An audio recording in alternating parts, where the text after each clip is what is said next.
পশ্চিমবঙ্গে বিধানসভা ভোটের রেজাল্ট আপনি মোবাইল থেকে কিভাবে দেখবেন? ইতিমধ্যেই ভোট গণনা শুরু হয়ে গিয়েছে। রেজাল্ট আপনারা টিভিতে দেখতে পাচ্ছেন। আপনি কিন্তু আপনার হাতে থাকা মোবাইল থেকে রেজাল্ট দেখতে পাবেন। আপনার বুথে কে জিতলো, কে কত ভোট পেয়েছে, বা কোন বিধানসভায় কোন প্রার্থী কত ভোট পেয়েছে, কোন দল মোট কত আসন পেয়েছে। তো কিভাবে চেক করবেন ভিডিওতে দেখিয়ে দেবো। অবশ্যই ভিডিওটি বেশি বেশি করে শেয়ার করে দিন, সকলে যাতে জানতে পারে। আর এই ধরনের আপডেটগুলো পাওয়ার জন্য অবশ্যই চ্যানেলটিকে সাবস্ক্রাইব করে রাখবেন।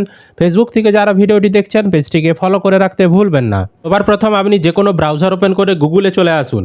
গুগলে এসে আপনি এখানে লিখে দিন result.eci। এই কথাটি গুগলে এসে লিখে দিন। দেখুন আমরা result.eci কথাটি গুগলে এসে লিখে সার্চ করলাম। তো গুগলে এসে যখনই আমরা এই কথাটি লিখে সার্চ করেছি, প্রথমেই একটি ওয়েবসাইট result.eci.gov.in লেখা চলে আসবে, আর ইলেকশন লেখা দেখতে পাবেন। এই লেখাটির উপরে আপনি ক্লিক করে দেবেন। তাহলে আপনার সামনে কিন্তু ইলেকশন কমিশন অফ ইন্ডিয়ার একটি ওয়েবসাইট খুলে যাবে।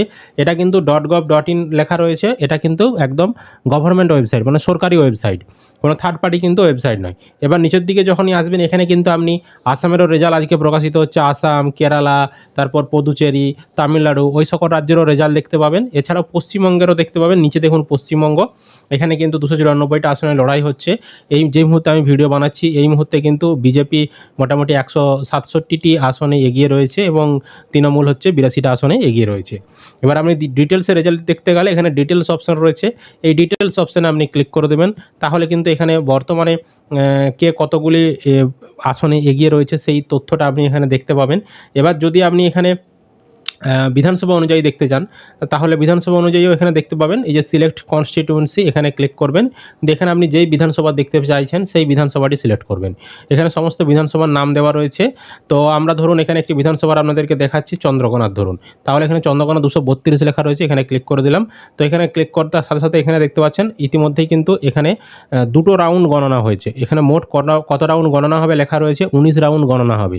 দুটো রাউন্ড গণনার শেষে এখানে রেজাল্ট দেখাচ্ছে যে তৃণমূলের যিনি প্রার্থী ছিলেন দলুই সূর্যকান্ত দলুই, উনি মোট 18,160টি ভোট পেয়েছে, এবং বিজেপির সুকান্ত দলুই উনি 9,327টি ভোট পেয়েছে, এবং ইতিমধ্যে কিন্তু সুকান্তবাবু এগিয়ে রয়েছে 8,833টি ভোটে। এবং অন্যান্য প্রার্থীরা কত কী ভোট পেয়েছে, সিপিএম, কংগ্রেস ইত্যাদি, তারা এখানে কিন্তু আপনি সেই তথ্যগুলোও দেখতে পাবেন। তো এইভাবে কিন্তু প্রতিটি রাউন্ডের গণনা যখনই হবে এখানে এই ওয়েবসাইটে আপডেট করতে থাকবে ইলেকশন কমিশনের যারা রিটার্নিং অফিসাররা রয়েছেন তারা।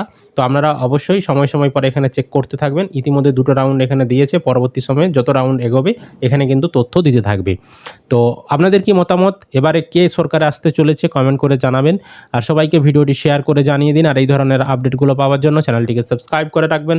ফেসবুক থেকে যারা ভিডিওটি দেখছেন পেজটিকে ফলো করে রাখতে ভুলবেন না।